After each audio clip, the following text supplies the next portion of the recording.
आज़ाद कश्मीर के अंदर जो टेम्परेचर बढ़ा है पिछले 60 सालों में तकरीबन 1963 से 2013 तक, तो वो तकरीबन 2 डिग्री सेल्सियस प्लस टेम्परेचर जो है वो यहाँ पे बढ़ा है। सबसे जो बड़ा इम्पैक्ट है वो वाटर सेक्टर के ऊपर है। पानी जो वाटर स्कार्सिटी है वो सबसे बड़ा जो है वो इसका इम्पैक्ट है। क्योंकि पानी बेसिक चीज़ है, लाइफ की तमाम चीज़ें इसके साथ जुड़ी हुई हैं। जो फ्रेश वाटर है उसका तकरीबन 80% डिपेंड करता है ये ग्लेशियर्स के ऊपर। लेकिन अगर पानी का ये प्रॉब्लम चलता है तो ये लोग फिर पानी के पीछे जो है वो शहरों से पहाड़ों की तरफ जाना जो है उसको प्रेफर करेंगे, और ये एक बहुत बड़ा क्लाइमेट इंड्यूस माइग्रेशन का एक जो है वो केस होगा। 50 साल बाद ऐसी सिचुएशन जो है वो आपको देखने को मिल सकती है। आज़ाद कश्मीर में 30 सालों में तकरीबन 45 दिन मौसम गर्मा के बड़े हैं, जबकि विंटर, ऑटम और स्प्रिंग के जो हैं वो कम हुए। हमारा जो है वो स्नो का पैटर्न डिस्टर्ब हो गया हुआ। पहले बर्फबारी का यहाँ पे टाइम स्टार्ट होता था नवंबर से, अब नवंबर में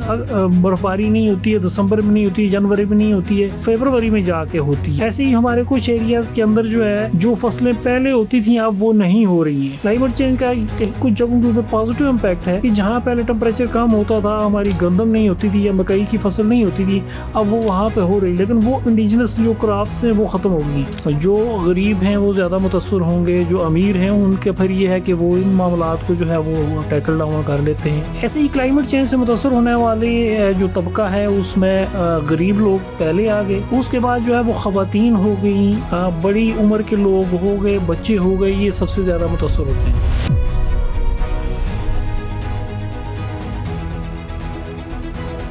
बिस्मिल्लाहिर्रहमानिर्रहीम। क्लाइमेट चेंज बुनियादी तौर पर दुनिया के अंदर बढ़ने वाला जो टेम्परेचर है, दर्जा हरारत है, वो बेसिकली बेस है क्लाइमेट चेंज की। अगर हम दुनिया में देखें तो दुनिया के अंदर जो है वो पिछले तकरीबन 60 सालों में जो टेम्परेचर है 1 डिग्री सेल्सियस जो है वो एवरेज जो है वो बढ़ा है।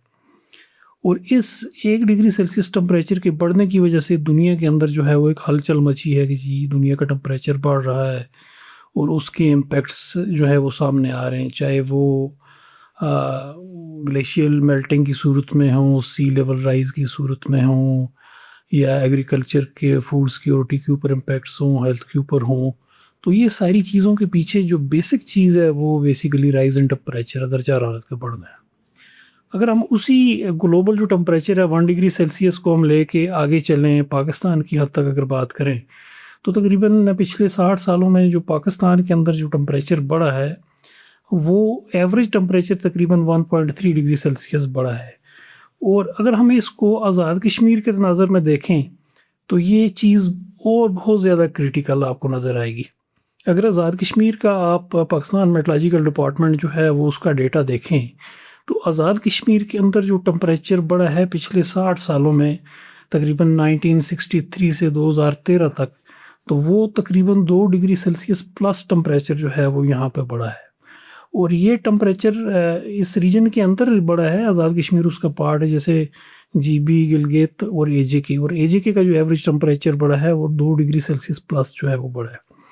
और ये तवक्का की जा रही है कि आने वाले जो 50 साल हैं 2050 तक तकरीबन 3 डिग्री सेल्सियस मज़ीद जो है वो बढ़ सकता है। अब अगर आप AJK का टेम्परेचर देखें तो इन 60 सालों में ये तकरीबन 25 डिग्री एवरेज से बढ़कर 27 डिग्री सेल्सियस तक गया है। और अब ये एक्सपेक्ट किया जा रहा है कि आने वाले 50 सालों में या 2050 तक इवन ये जो है तकरीबन 30 डिग्री प्लस जो है वो जाएगा। और ये सारी चीज़ जो बाकी बिगाड़ हैं वो इसके साथ जो है वो लिंक्ड हैं। अब जब टेम्परेचर बढ़ रहा है तो उसके बहुत सारे मल्टी डायमेंशनल इम्पैक्ट्स हैं, और सबसे जो बड़ा इम्पैक्ट है वो वाटर सेक्टर के ऊपर है। पानी जो वाटर स्कार्सिटी है वो सबसे बड़ा जो है वो इसका इम्पैक्ट है। चूँकि पानी बेसिक चीज़ है, लाइफ की तमाम चीज़ें इसके साथ जुड़ी हुई हैं। अब पानी की सूरत हाल ये है कि AJK के अंदर या पाकिस्तान में अगर आप देखें तो जो फ्रेश वाटर है उसका तकरीबन 80% डिपेंड करता है ये ग्लेशियर्स के ऊपर। और पाकिस्तान में भी और AJK में ये सूरत हाल है कि हमारे ग्लेशियर्स इतने तेज़ी से मेल्ट हो रहे हैं कि इसका आपको अंदाज़ा नहीं है। हमारी AJK एनवायरनमेंट डिपार्टमेंट की एक रिपोर्ट है जिसको state of the environment report कहते हैं, उसके मुताबिक हमारे AJK के अंदर 2000 से लेकर 2017 तक की जो असेसमेंट है उसके मुताबिक हमारे ग्लेशियर्स इतने रैपिडली मेल्ट कर रहे हैं। अब 2000 में हमारे पास जो ग्लेशियर्स थे वो तकरीबन 15,111 हेक्टर थे और 2017 में वो 4,000 हेक्टर कम होकर तकरीबन 11,350 हेक्टर तक पहुंच आए। और इसी चीज़ को अगर हम प्रोजेक्शंस इसकी आगे फारवर्ड देखें तो हम ये अंदाज़ा हमारा है कि तकरीबन अगले 50 साल में हमारे ये सारे ग्लेशियर्स जो हैं वो ख़त्म हो जाएंगे। ग्लेशियर ख़त्म होने का मतलब ये है कि यहाँ पे जो है वो पानी की दस्तयाबी बहुत बड़ा मसला बन जाएगा। अब पानी के साथ सारी चीज़ें लिंक्ड हैं। अगर पानी नहीं है तो यहाँ पे जो है वो क्लाइमेट इंड्यूस्ड माइग्रेशन का जो एस्पेक्ट है वो बहुत ज़्यादा बढ़ के सामने आएगा। अगर इस वक्त आप देखें तो इस वक्त लोग जो हैं वो पहाड़ों से या नॉर्थ की तरफ से शहरों की तरफ आते हैं जहाँ पे सहूलियात के लिए, एजुकेशन, हेल्थ और इन बेसिक फैसिलिटीज़ के लिए। लेकिन अगर पानी का ये प्रॉब्लम चलता है तो ये लोग फिर पानी के पीछे जो है वो शहरों से पहाड़ों की तरफ जाना जो है उसको प्रेफर करेंगे और ये एक बहुत बड़ा क्लाइमेट इंड्यूस माइग्रेशन का एक जो है वो केस होगा। और ये अगर सिचुएशन ऐसी ही चलती रही, इसके ऊपर कोई अमल दरामद या कोई ऐसी मिटिगेशन मेजर्स ना लिए गए तो 50 साल बाद ऐसी सिचुएशन जो है वो आपको देखने को मिल सकती है। दूसरी अगर हम बात करें यहाँ पे जो क्लाइमेट चेंज का इम्पैक्ट है वो यहाँ के वेदर पैटर्न्स और हमारे जो ख़ास तौर पे जो मौसम होते थे उसके ऊपर एक बहुत बड़ा जो है वो इम्पैक्ट आपको नज़र आएगा। अगर पाकिस्तान की बात करें, पाकिस्तान मेट्रोलॉजिकल डिपार्टमेंट के डेटा के बेस के ऊपर, तो पाकिस्तान के अंदर तकरीबन पिछले 30 सालों में तकरीबन जो है वो 30 दिन जो है या 32 दिन जो है वो गर्मियों के बड़े हैं और ख़ज़ां बहार और सरमा का जो है वो सीज़न कम हुआ है। अगर इसी सिचुएशन को आप एजेके के प्रोस्पेक्टिव में देखें तो ये और क्रिटिकल है। पिछले 30 सालों में आज़ाद कश्मीर के अंदर पीएमडी के डेटा के बेस के ऊपर मैं बात कर रहा हूँ कि आज़ाद कश्मीर में 30 सालों में तकरीबन 45 दिन मौसम गर्मा के बड़े हैं, जबकि विंटर, ऑटम और स्प्रिंग के जो हैं वो कम हुए हैं। तो ये एक बहुत बड़ा चेंज है। अब इसकी वजह से क्या है कि ये चीज़ें हर सेक्टर को इम्पेक्ट करती हैं। अगर आप देखें तो हमारा जो है वो स्नो का पैटर्न डिस्टर्ब हो गया हुआ है। पहले बर्फ़बारी का यहाँ पे टाइम स्टार्ट होता था नवंबर से, अब नवंबर में बर्फ़बारी नहीं होती है, दिसंबर में नहीं होती है, जनवरी में नहीं होती है, फरवरी में जाके होती है। अब पिछले अगर 5-6 सालों को आप देखें तो जनवरी मिड के बाद बर्फ़बारी होती है। इस साल भी नवंबर में थोड़ी सी बर्फ़बारी हुई, दिसंबर में थोड़ी सी हुई, लेकिन वो बर्फ़ जो यहाँ पे हम पहले देखते थे वो अब नहीं आ रही है। ऐसे ही यही चीज़ जो है वो एग्रीकल्चर सेक्टर को इम्पेक्ट कर रही है। एग्रीकल्चर में आप देखें कि हमारा जो सोइंग सीज़न थे, हार्वेस्टिंग सीज़न थे, वो सारे डिस्टर्ब हो गए। दूसरी बात ये कि इसी टेम्परेचर बढ़ने की वजह से हमारी जो यहाँ पर ट्रेडिशनल क्रॉप्स थी वो मुतासर हो गई हैं। अब जो है वो जो चीज़ें यहाँ पे पहले होती थी, चाहे वो फ्रूट है, चाहे वो बाकी वेजिटेबल्स हैं या सीरियल क्रॉप्स हैं, वो सारी अब जो है वो उसकी प्रोडक्टिविटी कम हो गई है। ऐसे ही हमारे कुछ एरियाज़ के अंदर जो है जो फसलें पहले होती थी अब वो नहीं हो रही हैं। क्लाइमेट चेंज का कुछ जगहों के ऊपर पॉजिटिव इम्पैक्ट है कि जहाँ पहले टेम्परेचर कम होता था, हमारी गंदम नहीं होती थी या मकई की फसल नहीं होती थी, अब वो वहाँ पे हो रही, लेकिन वो इंडिजिनस जो क्रॉप्स हैं वो ख़त्म हो गई हैं। जैसे मैं आपको मिसाल दूँ कि हमारी नीलम वैली में अगर आप गुरेज़ वैली को देखें तो वहाँ पर एक फसल काश्त होती थी जिसको लोकली तुरुम्बा कहा जाता था, साइंटिफिक नाम उसका फैगोपायरम है। वो अल्टरनेटिव होती थी कि इसकी मकई की, चूँकि वहाँ पर टेम्परेचर कम होने की वजह से मकई की फसल पकती नहीं थी और ये तुरुम्बा लोग लगाते थे और इसके ऊपर जो है वो गुजारा करते थे। अब वहाँ टेम्परेचर इतना राइज़ हो गया कि मकई की जो है वो अच्छी वैरायटीज़ वहाँ पे पक रही हैं और वो फसल वहाँ से एलिमिनेट हो रही है, वो बिल्कुल एक्सटेंक्ट हो रही है। अब सिर्फ आपको ताउट में जाकर चंद पॉकेट्स के अंदर वो फसल मिलेगी, बाकी वो ख़त्म हो गई है। ऐसे ही अगर हम हेल्थ की बात करें तो हेल्थ के ऊपर बहुत ज़्यादा इसके क्लाइमेट चेंज के इम्पैक्ट्स हैं। अब हेल्थ में एक तो डायरेक्ट हैं कि जी टेम्परेचर राइज़ की वजह से जो है वो बहुत सारी बीमारियां जिस तरह डेंगू और इस तरह की चीज़ें सामने आ रही हैं, लेकिन उससे हट के जो सबसे इम्पॉर्टेंट चीज़ है वो क्या है कि यही क्लाइमेट चेंज की वजह से हमारा जो वाटर के सोर्सेज हैं वो डिस्टर्ब होते हैं। जब फ्लडिंग होती है तो आपका सारा पानी जो है वो आलूदा हो जाता है और तकरीबन कहा जाता है कि 70% बीमारियां ऐसी हैं कि जो पानी के साथ लिंक्ड हैं, जिनको वाटर बॉर्न डिजीज़ कहते हैं। अब जब पानी आलूदा होता है तो आपकी सारी जो है वो हेल्थ के इश्यूज़ जो हैं वो सामने आ जाते हैं। दूसरा यही क्लाइमेट चेंज है कि जिसकी वजह से हमारे जो स्प्रिंग्स हैं, हमारे चश्मे जो हैं वो खुश्क हो रहे हैं। मुजफ्फराबाद की सराउंडिंग में आपको बहुत सारे ऐसे मसले मसाइल मिलेंगे, आपको पुंछ के अंदर मिलेंगे, धीरकोट का एरिया, बाग और रावलाकोट का बहुत ज़्यादा इससे मुतासर हो रहा है। तो ये इस तरह के इम्पैक्ट्स आपको मिलेंगे। वाटर टेबल जो है वो बहुत ज़्यादा लो हो गया, ये टेम्परेचर राइज और बारिशें टाइम पे ना होने की वजह से।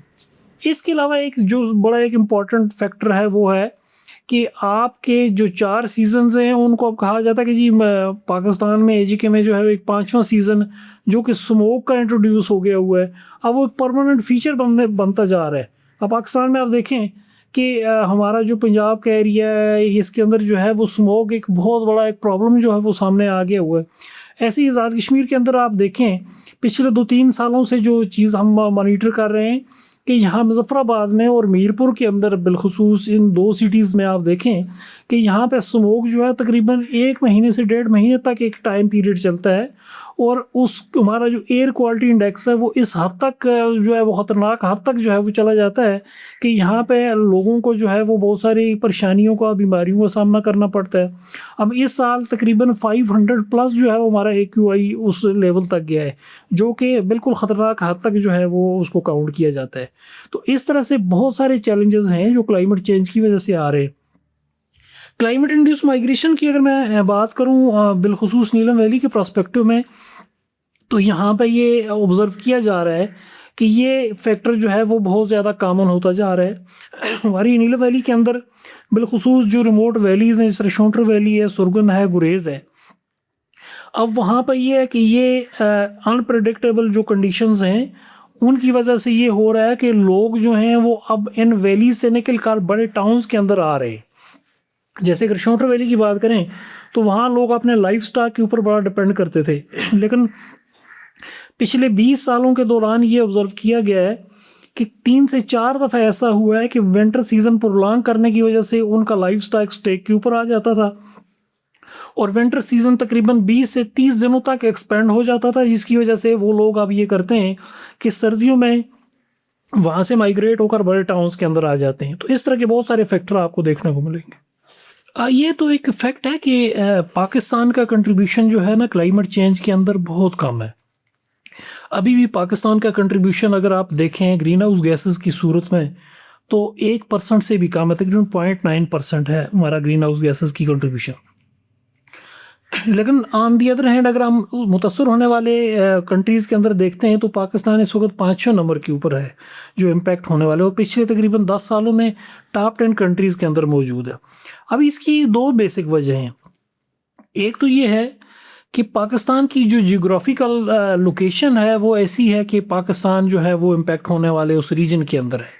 जैसे साउथ एशिया का ये रीजन, यहाँ पे क्लाइमेट चेंज के इम्पैक्ट्स जो हैं वो काफ़ी ज़्यादा देखे जाते हैं, तो इस वजह से हम उस लोकेशन के अंदर हैं। चूँकि ये ग्लोबल एक फिनोमेना है तो एक फैक्टर तो ये है।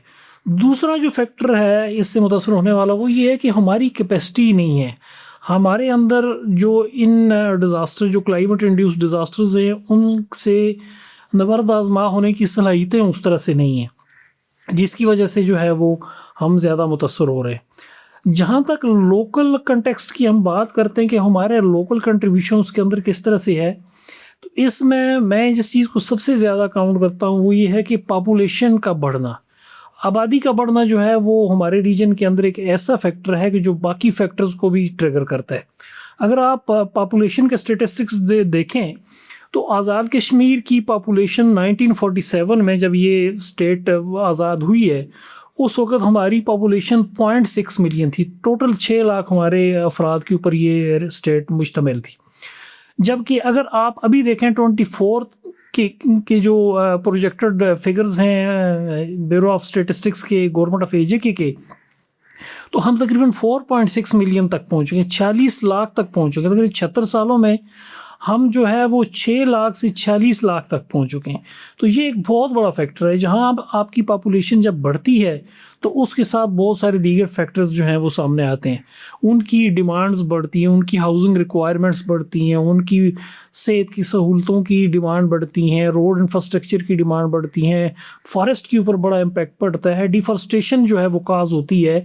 उसके साथ साथ जो है वो हर चीज़ जो है वो उसके ऊपर प्रेशर आता है, अनएम्प्लॉयमेंट के ऊपर आता है, पावर्टी की क्या रेशो जो है वो बढ़ता है। तो ये ऐसे फैक्टर्स हैं कि जिनकी वजह से जो है वो क्लाइमेट चेंज का जो प्रोसेस है वो फर्दर स्पीडी होता है। ऐसे ही अगर आप को मैं दोबारा रेफ़र करूँगा EPA की एक रिपोर्ट को, कि हमारे जो शहर हैं इन 17 सालों में 2000 से लेकर 2017 तक हमने एक एनालिसिस किया। उसके मुताबिक हमारा मुजफ्फराबाद सिटी 2000 से 2017 तक तकरीबन 153% जो है वो इंक्रीज़ हुआ। ऐसे ही बाग हमारा जो AJK का एक सिटी है वो 236% जो है वो इंक्रीज़ हुआ। तो ये सारे फैक्टर्स ऐसे हैं कि जो इस प्रॉब्लम को फर्दर जो है वो स्पीडी करते हैं। क्लाइमेट चेंज का जो अमल है इन्हीं फैक्टर्स की वजह से फर्दर मल्टीप्लाई होता है।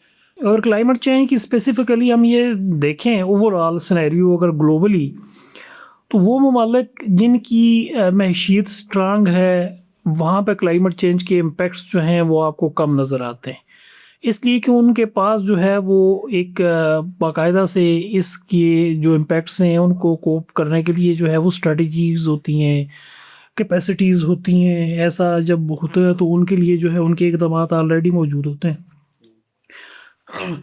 लेकिन इसी को अगर हम कंपेयर करें बाकी चीज़ों के साथ, अगर हम विदिन जो है वो आज़ाद कश्मीर या पाकिस्तान की बात करते हैं, तो वो लोग या वो ख़ानदान कि जिनकी माशी हालत जो है वो कमज़ोर होती है वो इससे ज़्यादा मुतासर होते हैं। जो गरीब हैं वो ज़्यादा मुतासर होंगे, जो अमीर हैं उनके फिर ये है कि वो इन मामलात को जो है वो टैकल डाउन कर लेते हैं। ऐसे ही क्लाइमेट चेंज से मुतासर होने वाले जो तबका है उसमें गरीब लोग पहले आ गए, उसके बाद जो है वो ख़वातीन हो गई, बड़ी उम्र के लोग हो गए, बच्चे हो गए, ये सबसे ज़्यादा मुतासर होते हैं।